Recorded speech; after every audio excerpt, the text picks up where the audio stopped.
Good to have you along with us. As advertised, we had a weak little frontal system come sweeping through here today. It produced a splash of rain, a little bit of thunder and lightning, more so as it pushed on down towards the Gulf Coast because the moisture source was a little bit better. They had some reports of small hail down in the Brazos Valley. We're left with fair skies here. A little bit of cloud cover trying to build in from out in West Texas on top of the cool, dry air at the surface, but otherwise, it's a fairly quiet evening for us. A live look from our Temple Skyline weather camera, top the KCE in studios. Better look from the vantage point of the GOES satellite imagery. We got a hold of the cloud cover right across our area, stretches back on up towards Interstate 30 here, but considerable cloud cover from Wichita Falls into West Texas, then back down into South Texas. And then we start picking up a little bit of rain along Interstate 10 over into deep southeast Texas and Louisiana. Pretty strong little thunderstorm still going on out there just close to Seguin. Temperatures today range from 67 this morning, 78 the afternoon high temperature. No measurable rain in our rain gauge at the airport.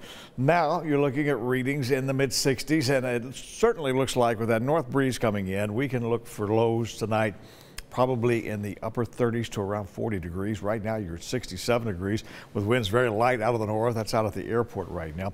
Our forecast for the evening is for clear skies to partly cloudy conditions, kind of chilly. By morning we should be in the upper 30s, so I think a light jacket's going to be the rule for most of us in the morning. The front continues its push on down towards the Gulf Coast, and it's going to be a weather maker as it makes its way over into the East Coast. They're anticipating some very heavy rains along the spine of the eastern mountain chains, the Appalachians and on Piedmonts.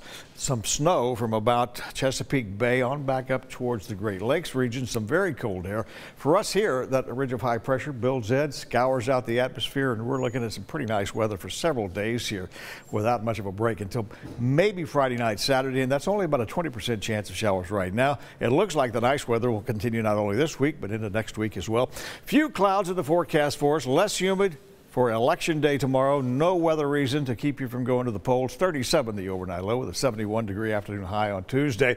Bit cooler as the core of this cool air settles across us by Wednesday. 35 in the morning with a high of 63. A lot going on this week. Not only is tomorrow Election Day, but we've got the time change coming up. I mentioned this last week. Coming up Saturday night, Sunday morning, before you go to bed, you want to spring forward 1 hour before you go to bed. That clock looks like it's backwards for some reason. I don't know. Yeah, you got to fall back on that. Apparently so. It's trust me, it's spring forward Saturday night before you go to bed. A couple of Skywarn classes coming up next week as well. On Monday in Lampasas and on Tuesday in Goldthwaite. All right. Thanks, Andy.